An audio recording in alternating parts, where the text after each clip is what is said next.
Did it for a number of reasons. One of those reasons, of course, was to embrace these gifts of the earth, these essential oils, and to integrate them into people's lives. And another reason, of course, is we wanted to bring together this wonderful world of humanity that we have and bring together these harvesters and these distillers and to be able to benefit people with these essential oils from all around the world. But maybe if I look at it and think about the most important thing that we had in mind is we really wanted to change the world.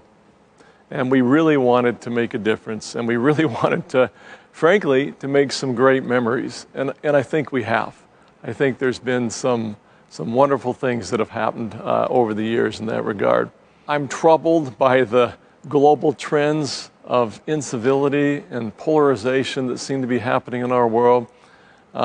It's unprecedented, it seems, this breakdown that's been happening among people and just losing the ability to be civil with one another.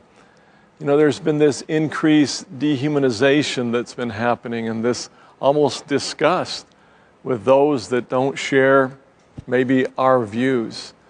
Some days, it feels like the only thing that we can agree on is that we can't agree on anything. Public discourse has broken down.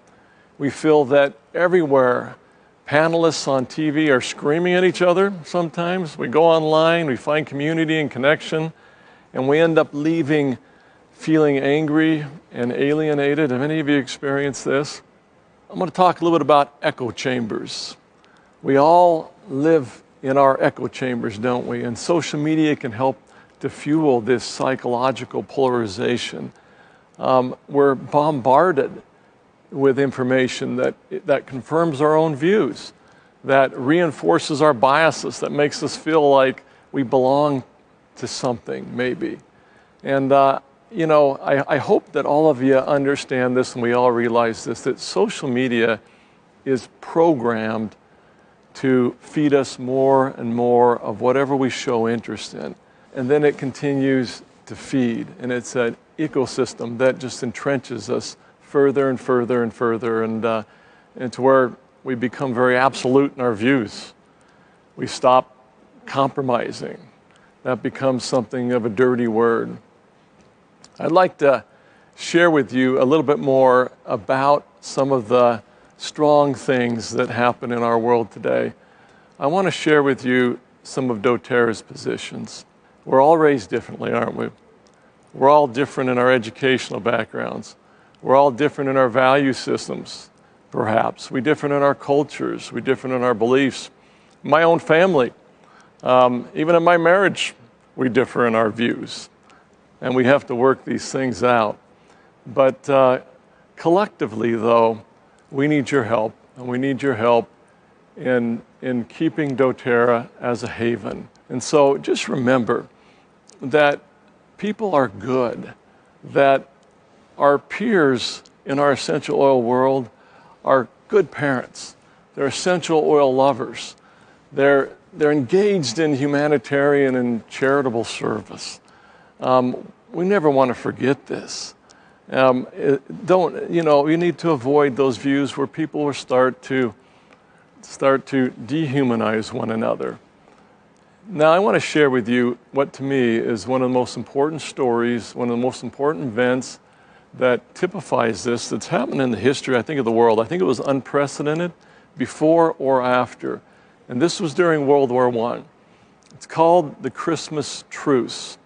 In a book that was written by David Stirling, he shared a little bit about this story, and I want to share it with you.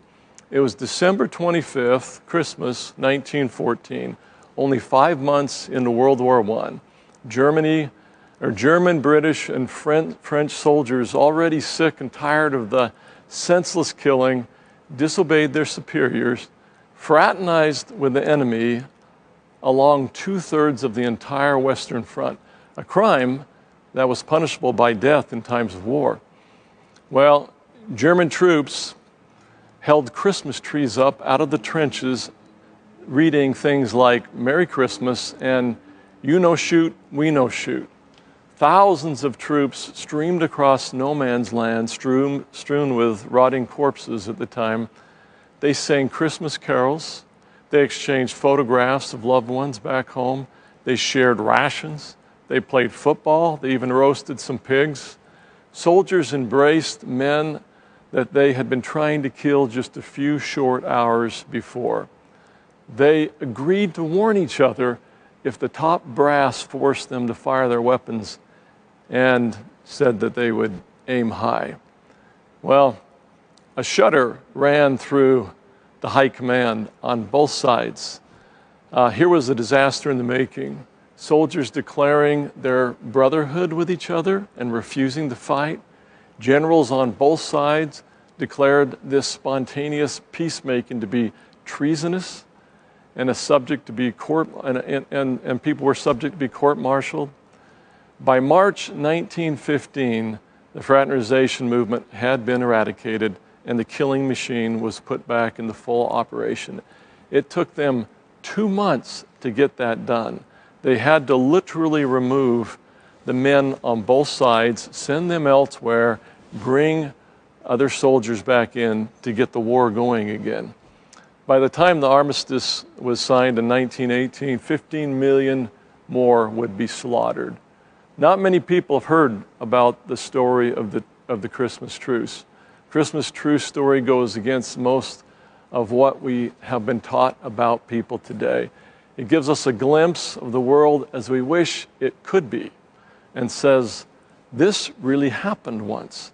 It reminds us of those thoughts that we keep hidden away, out of range of the TV, the newspaper, computers, phones, and stories that tell us how trivial and mean human life is. It's like hearing that our deepest wishes really are true and that the world could be different. How many of you have felt that way? Evil can only be defeated by kindness. Now, you can be disgusted with a group of people, and then you meet a particular person and you genuinely discover that they are great, that they're lovely. And then gradually, those chips start to fall away and they change our thinking.